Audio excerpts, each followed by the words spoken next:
The game I am about to talk about has stellar visuals, extensive open world exploration, dozens of hours of story quests, and most importantly, fun combat. There's just one problem. It's Genshin Impact.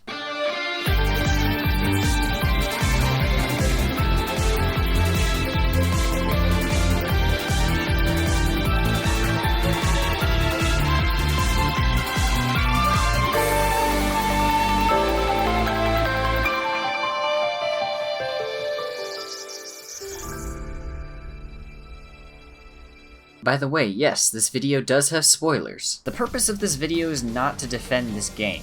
It's not even a cry for help. Instead, consider this to be a summary of the fine print on the contract I signed with the devil before diving headfirst into gacha hell. Before I get into what makes this game legitimately good, and at times even a work of art, we must discuss the largest and most central mechanic in the entire game.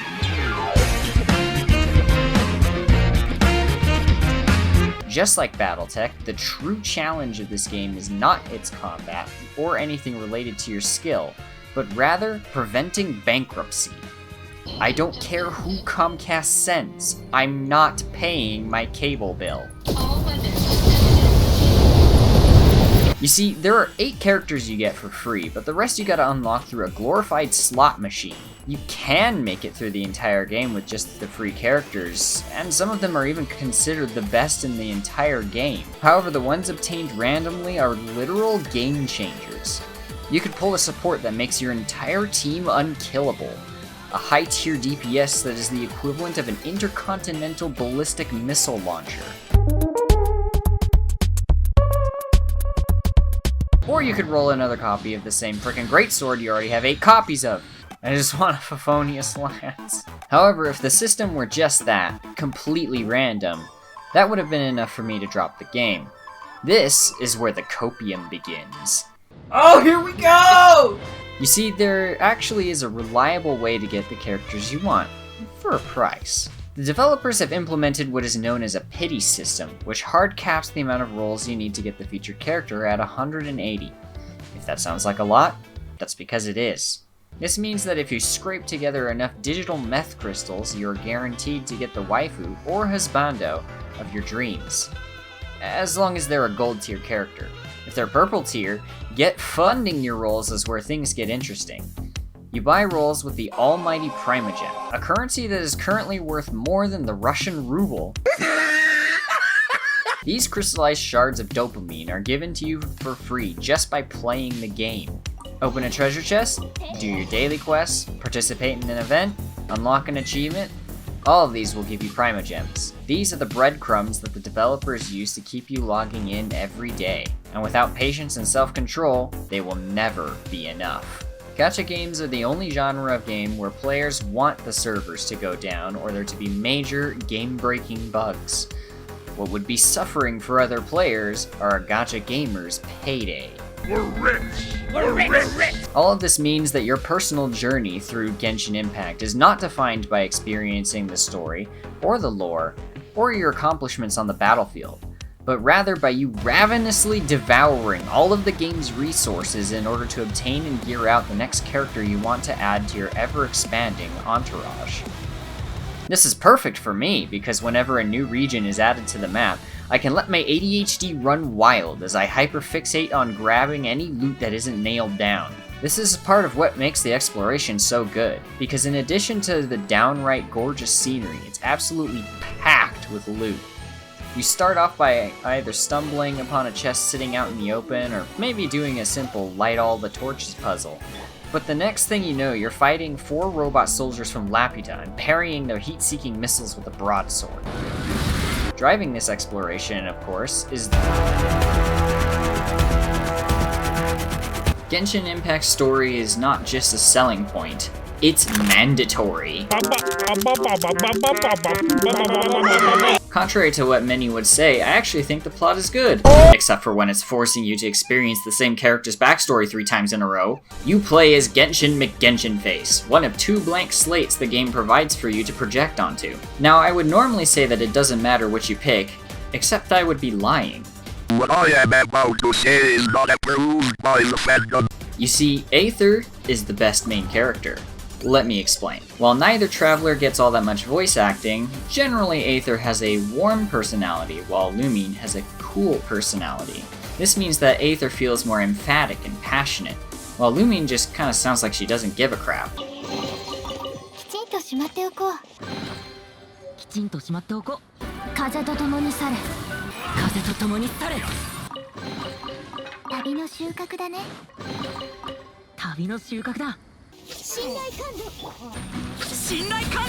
This is why I think Aether fits the role of the Traveler better, and Lumine as the Abyss Princess.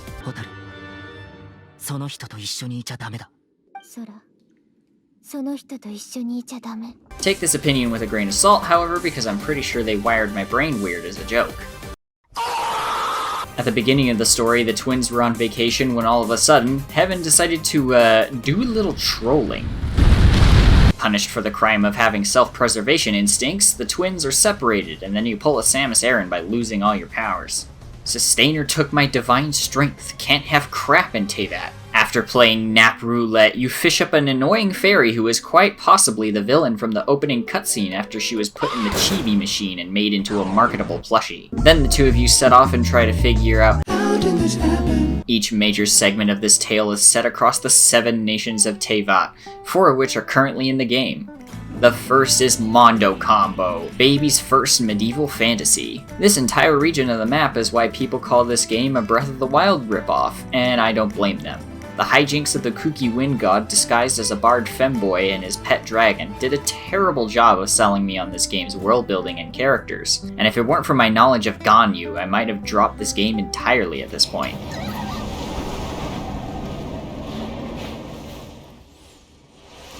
You're slaves to history. You solely are responsible for this.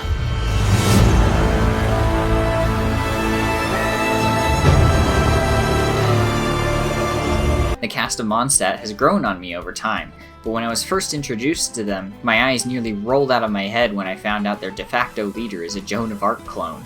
Others include such characters as Bunny Senpai, Horseless Headsman, Overly Enthusiastic Rock Climber, Isekai Batman, When the Imposter is Sus, a girl who is so cringe she got superpowers, and the best one, Domestic Terrorist.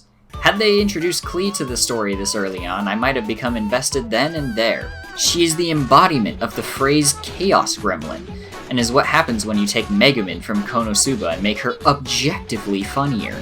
You may think that the worst she's done is unlicensed pyrotechnics, but believe me, it's much worse. If it weren't for Jean's constant intervention, Klee might have already invented ticks from Titanfall 2. There's a reason why my most anticipated future Genshin Impact character is her mom.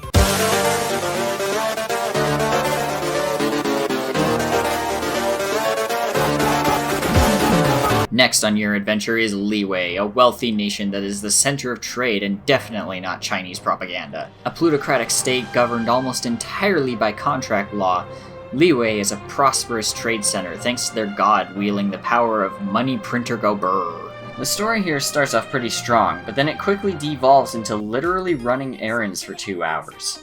It's only until about halfway through Liyue's main quest where Genshin's story actually got interesting for me. And coincidentally, that's also when Ganyu shows up. Wait a second. Now I don't know about you, but a story where Russian spies use forged magic permission slips to control a Hydra kaiju in an attempt to destroy the city, culminating in the elimination of said Hydra through a high-altitude, low-orbit kinetic strike, is a lot more interesting than, the dragon is sick and we have to help him. Generally, Liyue is where Genshin really starts to feel like its own thing because it embraces its Chinese origins rather than trying to play off of Western fantasy tropes. This is especially apparent in the character design because dang, not even the god of Hydro has this much drip. In general, Genshin's characters are really visually busy and somehow that's a good thing. Despite having a lot more detail than your typical anime character, they remain iconic enough to be immediately recognizable. My favorites include Uno Reverse Card, Gambling Addict, Teyvat's #1 girl boss, Bocchi the Secretary, and Yanfei. Oh my heavens, Yanfei. Hold it!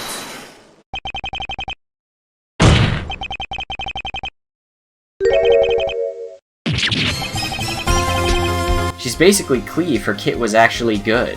What the f did you just f***ing say about the missile, you little Liyue may have been where the game gained my interest, but Inazuma is where it got my attention.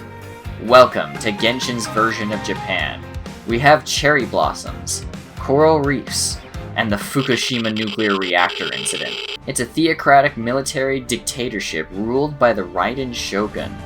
The first Archon you encounter in this game that actually feels worthy of the title. You should kill yourself now. A lot of people complained that the pacing in this part was bad, but I personally thought it was still awesome. It is also the first part in the story where my original main, Beidou, finally got screen time, so I'm just a little biased. However, even if you find the main story lacking, there's still a lot to love about Inazuma, such as his veritable onslaught of waifus. We've got Pyromantic Pixie Dream Girl, Smug Fennec, Weiss-Schnee, Not in Employment, Education, or Training, Way of the House Husband, and Ace Attorney? One thing that strikes me to this day about Inazuma is just how prominently the electric element is integrated into its visual identity. Finding out a year after first playing the game that the symbol for Electro wasn't just some circle with a vague lightning spike motif, but the negative space of a Magatama that is also the imperial crest of Inazuma was mind-blowing, and remains one of the coolest design details in the entire game to this day. None of the other countries in the game featured their elemental symbol in this manner, making Inazuma's elemental alignment uniquely prominent. Another way Inazuma stands out from the other regions is just how harsh the environment is compared to the other parts of the map, with the exception of maybe Dragonspine. We don't talk about Dragonspine. Each island starts off as actively hostile, but remember, we're here to peacefully explore. By force, your efforts in the region can permanently alter the landscape, whether it's stopping the endless thunderstorm or escaping a time loop. The devs really did watch Groundhog Day and thought, not enough child sacrifices. There's even a hidden sub-region here with multiple storylines and deep lore, and all of it is just side content. Inazuma is where the game gets wacky with a bunch of new exploration mechanics and increased enemy variety, and it shows. Not always for the best, but definitely in a way that makes Genshin stand out from your typical Ubisoftema. Before you can move on to the next region, you first have to pass through the Chasm, a mineral-rich crater that opens up into a large system of caves. It has been sealed off by the Liyue government, but you are tasked with circumventing their security measures to conduct an elite deep dive. That Morkite won't mind itself, traveler. The funniest part about this entire storyline is that by this point your character is not only super famous for having saved Liyue, but also the only adventurer in the entire guild who has personal connections to multiple top-ranking Liyue government officials. The traveler could have taken a few minutes to ask literally any of them to get their field trip permission slips signed, but was so lazy they decided to break the law anyway. Very based. Last of the nations currently released is Sumeru, a nation that is so advanced they have frickin' Wi-Fi and neural interfaces. Heck, they even have glorified USB drives that can download information directly into your mind. All of which is achieved through the power of smoking weed or something. Sumeru itself is an oligarchic meritocracy that enacted Harry Truman's political doctrine of containment against the desert people because of a Red Scare. The plot is fantastic, and they managed to introduce a whole new cast of likable characters. We've got a cinnamon roll, a cinnamon roll, a cinnamon roll, a cinnamon roll, a cinnamon roll. When it comes to Sumeru's characters, they have yet to introduce one that I actively dislike. Except for you, Hat Guy. You don't count. I never expected a story where the main character trips balls, clips into the back rooms, coordinates a coup, and fights an Evangelion so the terminally online god can touch grass would have made me cry. But here we are. However, the true main quest of Sumeru was mistakenly classified as a side quest, which has you helping the Koro Aranara through the video game equivalent of one of those homework assignments the teacher said only had 4 problems on it, only for said problems to have 7 subsections each. This questline is non-negotiable if you want to unlock the entire map, so better go get that bread, gamer. As for the upcoming map expansions, for legal reasons, the rest of the segment is speculation. I can't take any chances after the leaker assassinations of 2022. You may have noticed at some point that Celestia not only now has a full 3D model hovering in the sky, but that it is in geostationary orbit above France. Just remember, it's not unusual for heaven to be directly above hell. Other upcoming locations include the other half of Mondstat, Halo Forge Mode, the Fire Nation, and a country that is definitely not based off of Russia. Its military and finances are too good for that to be the case. As beautiful as the environmental design is, what really drives it home is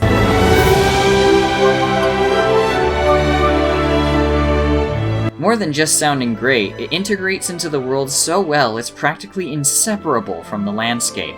There is album after album of straight bangers. When I was recommending my favorite tracks to someone, I wound up sending them 25 different songs, and that was after I narrowed it down by half.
Honestly, even if you have no intention of playing this game, just load up the soundtrack and give it a listen. It's great stuff to study to, or for when you just want a moment to yourself. If you listen to all of it and still don't have anything you vibe with, check your pulse, because you might be dead. Of course, the story, the world, and the soundtrack are not all I play this game for. It also comes down to when it comes to the combat, the developers certainly have a unique approach to balancing this game. In the overworld, pretty much all characters are viable, as long as you make sure to invest in upgrading them and their gear.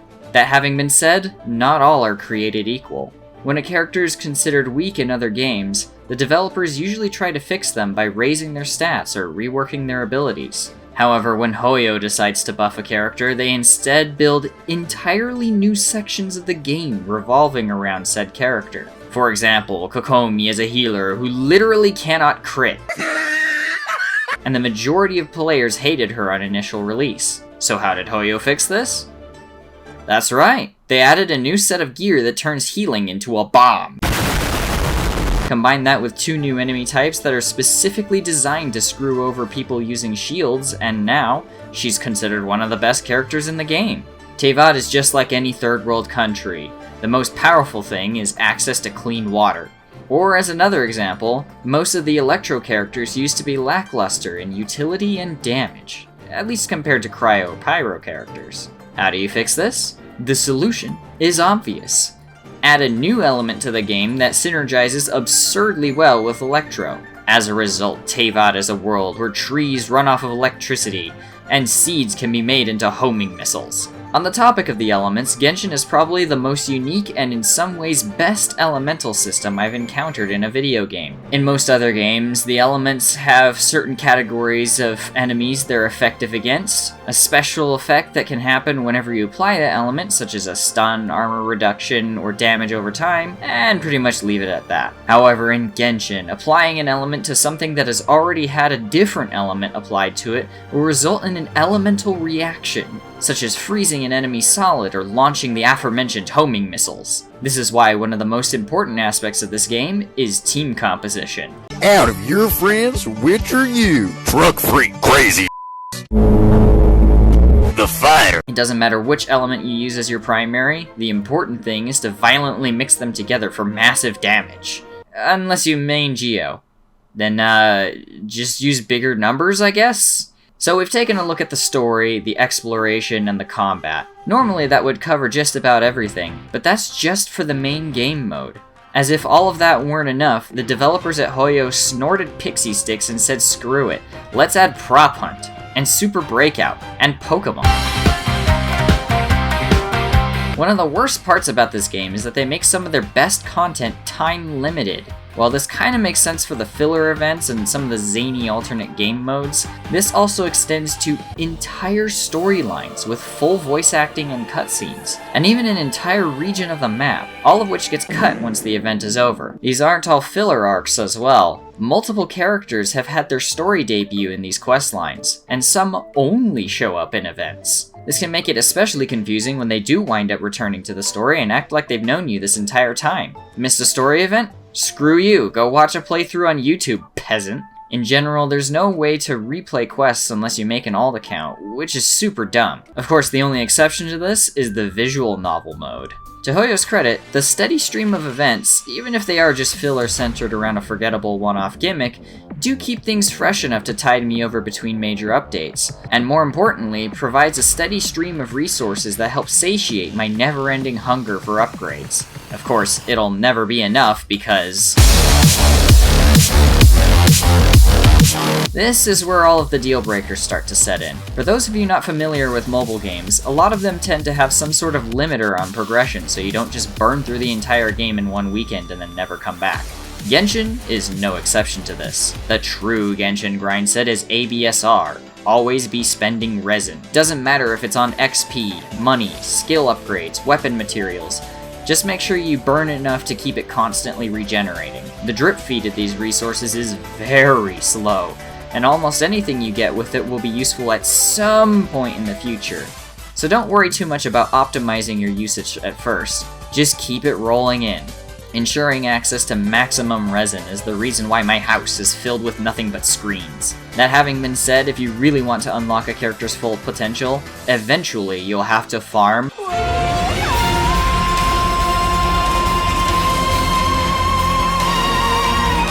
If you are watching this video with someone who has played Genshin before, you may have just heard them groan like a high schooler who just got a bunch of math homework to do over the weekend. Artifacts are a set of 5 pieces of gear that make or break your character's combat capability. I'd go so far as to say that 80% of their power comes from these things. Not only do they account for a large part of your character's raw stats, but they also come with very powerful set bonuses that can either further boost your character, or even give them an entire extra utility. These things can turn any Animo character into a debuffer, anyone with a cheap ult into a team-wide damage booster, or Barbara into an IED. The catch is that getting the ones that you want is guarded by so many layers of RNG that it makes people who farm drops in Warframe look like amateurs.